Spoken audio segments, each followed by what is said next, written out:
और अब चलिए रुक करते हैं वाराणसी का। वाराणसी के डीएम कौशल राज शर्मा जी जुड़ गए हैं। सर, बहुत स्वागत है आपका ABP Ganga DM e conclave में।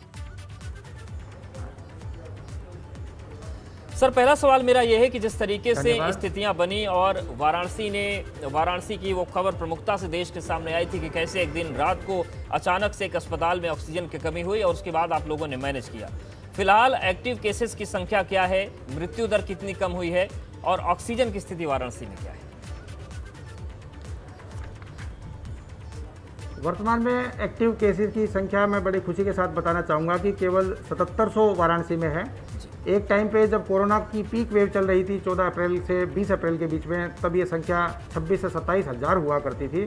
26-27 हज़ार से घटकर ये एक महीने के अंदर अंदर अपने कम आज तक के न्यूनतम लेवल पे पहुंच चुकी है। और ये कारण कई थे जिनको इसमें अरेस्ट करने में मदद मिली। जो विशेष रूप से अभियान जो चलाए गए उन्हीं का ये पॉजिटिव नतीजा रहा कि हमारे जिस रिक्वायरमेंट से बेड की आवश्यकता थी वैसे बेड बढ़ते गए। साथ ही साथ जैसे मेडिसिन डिस्ट्रीब्यूशन हुआ वैसे वैसे संक्रमण घटता गया। वर्तमान में ऑक्सीजन की, चाहे बेड की या मेडिसिन अवेलेबिलिटी और उसकी डिस्ट्रीब्यूशन की बात हो, सभी परिस्थितियों में वाराणसी अभी फिलहाल कंफर्टेबल स्थिति में है। जी सर, अगर हम बात करें एम्बुलेंस के रिस्पांस टाइम की तो वो कितनी मेंटेन हुई है और दवाइयों को लेकर, खासतौर से रेमडेसिविर को लेकर जो हाहाकार मचा था, क्या वो कंट्रोल में है? एम्बुलेंस की व्यवस्था की जहाँ तक बात है तो शुरू में हम लोगों को 10 से 12 एम्बुलेंस की आवश्यकता पड़ती थी। जब हमारे पीक में वेव जानी शुरू हुई तो हम लोगों ने सरकारी एम्बुलेंस के साथ साथ प्राइवेट एम्बुलेंस भी हायर की। 34 एम्बुलेंस हमारी एट ए टाइम चला करती थी, उसको फिर फर्दर बढ़ा के हमारे 38 एम्बुलेंस की गई।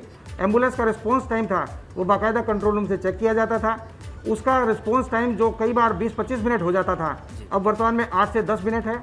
जो 6 बड़े अस्पताल जिनमें ज़्यादा रेफरल होते हैं उनमें 6-6 घंटे की 4 शिफ्ट में हम लोगों ने हेल्प डेस्क भी बनाए, जिसमें प्रशासनिक, पुलिस और अस्पताल के हम लोगों ने कर्मचारी और अधिकारी लगाए।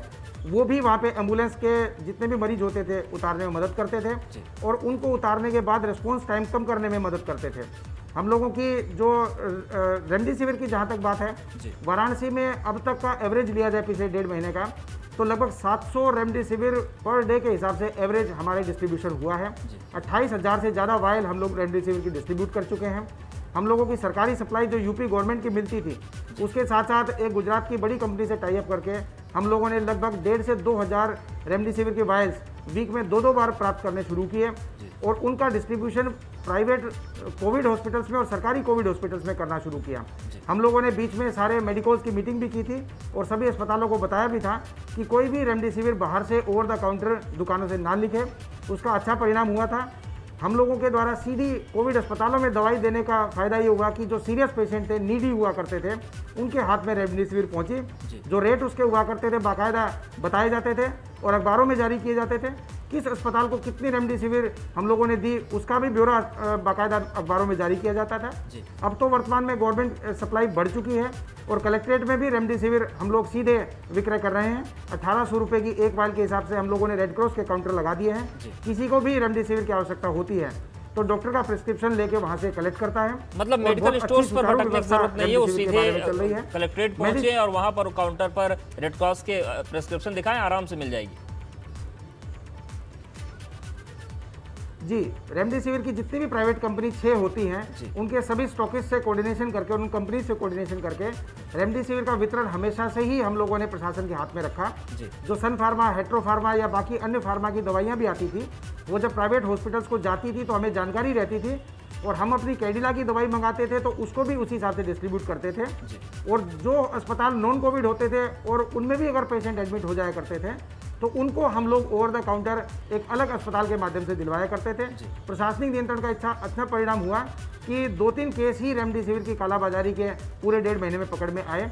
हम लोगों के बाकी जिलों में जैसी कार्रवाइयाँ देखने को मिली उतनी नौबत यहाँ पे नहीं आई। जो बाकी मेडिसिन हैं जिसमें कोविड की मेडिसिन है उसके बारे में भी ड्रग एसोसिएशन से मिलकर बहुत अच्छा काम वाराणसी में हुआ। एसोसिएशन के माध्यम से बहुत शुरुआत में ही 40 ऐसे दुकानें चिन्हित कर दी गई थी जो 400 रुपए में ये कोविड की पूरी किट वहाँ पे बिल्कुल, और कालाबाजारी रोकने में आप लोग सफल रहे, लोगों को राहत मिली। सर, एक सवाल और भी है कि तीसरे लहर की आशंका भी है, उन सब के बीच संक्रमण की चेन को तोड़ना जरूरी है, वैक्सीनेशन का जो प्रोग्राम है वो तेजी से बढ़ाना जरूरी है।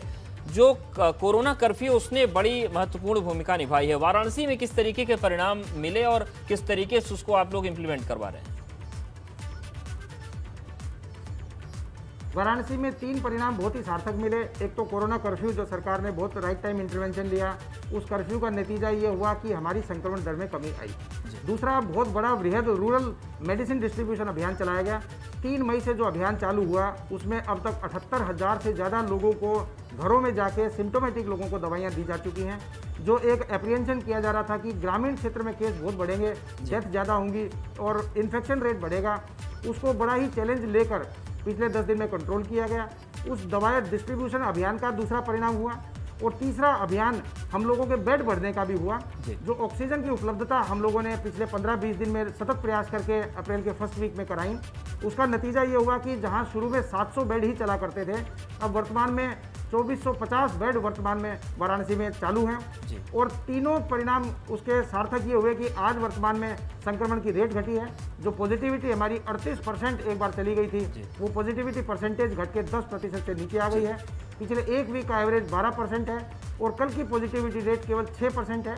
इन सभी के सार्थक परिणाम का ये भी नतीजा हुआ कि वाराणसी में वर्तमान में लगभग 2500 जो बेड हैं, उनमें से 1000 बेड खाली हैं और केवल लगभग 1500 बहुत बड़ी राहत की बात है कि ये वाराणसी के लिए ही नहीं बल्कि वाराणसी के आसपास जनपदों के लिए भी सुखद, बिल्कुल अच्छी स्थिति। सर एक सवाल और भी है, खाली वाराणसी को ही कैटर नहीं करता है बीएचयू की वजह से। जी, उत्तर प्रदेश के कई जिलों से ये भी तस्वीरें सामने आई, गाजीपुर की बात करें, उन्नाव की बात करें या कुछ अन्य जिलों की बात करें, गंगा में शव बहते हुए दिखे या फिर वहां पर टापुओं में शव गड़े हुए दफनाए हुए दिखे।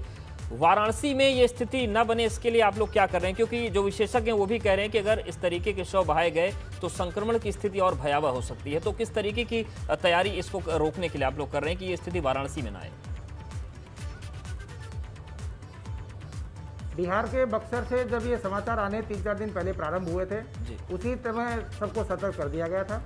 और ये हम लोगों ने गांव स्तर पर टीम्स लगा के, हमारे 44 गंगा ग्राम हैं जो गंगा के किनारे हैं, वो 44 गंगा ग्राम, एक हमारी नगर पालिका और एक हमारा पूरा नगर निगम, इन सब में हमने टीम्स को एक्टिवेट किया। ग्रामीण क्षेत्रों में हमने तहसील के माध्यम से 5 चेक पोस्ट बनाई हैं, जो मिर्ज़ापुर डिस्ट्रिक्ट में जहाँ से गंगा एंटर होती है और गाजीपुर डिस्ट्रिक्ट में जहाँ गंगा एग्जिट होती है, वहाँ के बीच में 5 चेक पोस्ट हैं। वहाँ पुलिस के और राजस्व के लोग हैं। इसके साथ 2-2 नाव के साथ नाविक भी उनको दिए गए हैं कि कोई भी शव अगर गंगा में आता है तो हम उसको निकाल के अपनी जिम्मेदारी समझते हुए उसका क्रिमेशन करवाएं। इसी के साथ कोई नई डेड बॉडी प्रवाहित ना करें, इसके लिए गांव में जागरूकता अभियान चलाएं। सेकेंडली, हमने सारे गांव में मीटिंग्स करवाई, नए चयनित प्रधान हैं उनके साथ गांव की निगरानी समितियों के साथ मीटिंग्स करवाई। तीसरा, हमारे जहां भी आर्थिक स्तर से कमजोर कोई व्यक्ति है जो दाह संस्कार नहीं कर सकता, ऐसे 76 लोगों को चिन्हित करके उनके खाते में हमने पैसा भेजा है। 5-5 हज़ार रुपये की धनराशि हमने उपलब्ध कराई है ताकि कोई व्यक्ति ये फील ना करे कि आर्थिक कारण से दाह संस्कार नहीं कर पाएगा। वाराणसी में पूरा सर्च अभियान चलाएगा तो केवल 7 डेड बॉडी पिछले 4 दिन में वाराणसी में मिली हैं, जो हो सकता है पीछे की फ्लोट हो सकता है यहाँ की हो, लेकिन उस विवाद में ना पड़ते हुए उनका बाकायदा डिस्पोजल कराया गया। आज से एनडीआरएफ की मदद के लिए भी हम लोगों ने टीम्स उतार दी हैं और एनडीआरएफ की अपनी बोट्स के ऊपर उनकी भी पेट्रोलिंग शुरू करवा दी गई है ताकि ये प्रवाहित करने का कार्य या डेड बॉडी फ्लोट होकर आती है तो उसको क्रिमेशन कराने का कार्य बाकायदा आत्मसम्मान से जोड़ते हुए उसको सम्मानजनक तरीके से कराया जाए। अगर बॉडी डिस्पोज्ड है तो उसको दफनाया जाए, बॉडी ठीक ठाक है तो लकड़ी पे उसका क्रिमेशन कराया जाए। इसका परिणाम ये हुआ है कि किसी भी गांव में कहीं ना पहले न्यूज़ थी और ना अब वर्तमान में न्यूज़ है कि कोई डेड बॉडी को प्रवाहित कर रहा हो। साथ ही अगर कोई डेड बॉडी बह के आएगी तो हम पूरी जिम्मेदारी से उसका दाह संस्कार भी करवाएंगे। बिल्कुल, चूंकि सर वाराणसी प्रधानमंत्री का संसदीय क्षेत्र है, ऐसे में लोगों में बड़ी उत्कंठा है कि जो वहाँ के सांसद हैं उनके, वो किस तरीके से ध्यान दे रहे हैं, किस तरीके से वाराणसी को मदद कर रहे हैं। कुछ दिन पहले समीक्षा बैठक हुई थी, किस तरीके के निर्देश मिले थे, तो प्रधानमंत्री जी का अपनी संसदीय क्षेत्रों को लेकर किस तरीके से सहयोग आ रहा है और किस तरीके के निर्देश आ रहे हैं? माननीय प्रधानमंत्री जी का कोविड की सेकेंड वेव के पहले दिन से हमें मार्गदर्शन मिल रहा है और अप्रैल में जब ये पीक की तरफ जा रहा था तो प्रधानमंत्री ऑफिस के सारे जिम्मेदार लोग हम लोगों से टच में थे और जो भी हमारी आवश्यकताएं होती थी उनकी पूर्ति कराने में मदद करते थे।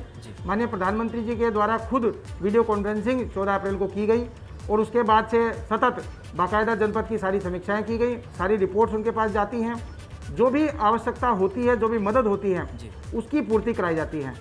हम लोगों के पास शुरू में जब ऑक्सीजन के लिए हम लोगों को आवश्यकता चल रही थी सिलेंडर्स की रिक्वायरमेंट की, ऑक्सीजन प्लांट्स की रिक्वायरमेंट की, तो आपको जान के खुशी होगी कि 1050 सिलेंडर्स वाराणसी डिस्ट्रिक्ट ने खुद के खरीदे, अलग अलग कंपनीज को ऑर्डर दिए, उनको यहाँ तक पहुँचाने में, ऑर्डर एग्जीक्यूट कराने में पूरे देश से क्योंकि ये चीज़ें आती हैं उसमें मदद की गई। 25 वेंटिलेटर्स गवर्नमेंट ऑफ इंडिया के माध्यम से प्राप्त हुए, 20 गवर्नमेंट ऑफ यूपी के माध्यम से प्राप्त हुए, 10 HFNC मशीन पीएम केयर से प्राप्त हुई, इसके बाद 10 HFNC मशीन हमने खरीदी तो उसके ऑर्डर एग्जीक्यूट हुए। अभी तक 150 ऑक्सीजन कंसनट्रेटर हमारे यहाँ आ चुके हैं। मैं ये भी बताने में खुशी महसूस करता हूँ कि वाराणसी पहला जगह है यूपी में जिसमें ऑक्सीजन जनरेशन प्लांट सरकारी अस्पताल में खुद का 30 अप्रैल को संचालित हो गया था। वर्तमान में जहां बाकी जनपदों में ऑक्सीजन जनरेशन प्लांट के ऑर्डर दिए जा रहे हैं या उनकी प्राप्ति की कोशिश की जा रही है, यहां 3 अस्पतालों में प्लांट लग चुके हैं। पहला प्लांट 30 अप्रैल को लगा, फिर 7 मई को लगा, फिर 10 मई को लगा और चौथा प्लांट हमारा कल पहुंचने वाला है। 7 सरकारी अस्पतालों के सातों ऑक्सीजन प्लांट के टाइप माननीय प्रधानमंत्री जी कार्यालय और उनके निर्देश से किए जा चुके हैं। अब आगे भी प्लानिंग होते हुए जितनी 8 ग्रामीण CHC हैं उनके ऑक्सीजन प्लांट टाइप किए जा रहे हैं। हर ग्रामीण CHC में 5-5 ऑक्सीजन कंसंट्रेटर दिए जा चुके हैं ताकि ग्रामीण क्षेत्र में किसी को भी ऑक्सीजन की रिक्वायरमेंट हो तो वहां जाके पहुंच के प्राप्त करें। बिल्कुल। सभी में ऑक्सीजन पाइपलाइन डालने का काम किया जा रहा है और आगे की वेव की तैयारी करने के लिए माननीय प्रधानमंत्री जी के द्वारा भी इसे बता दिया गया है।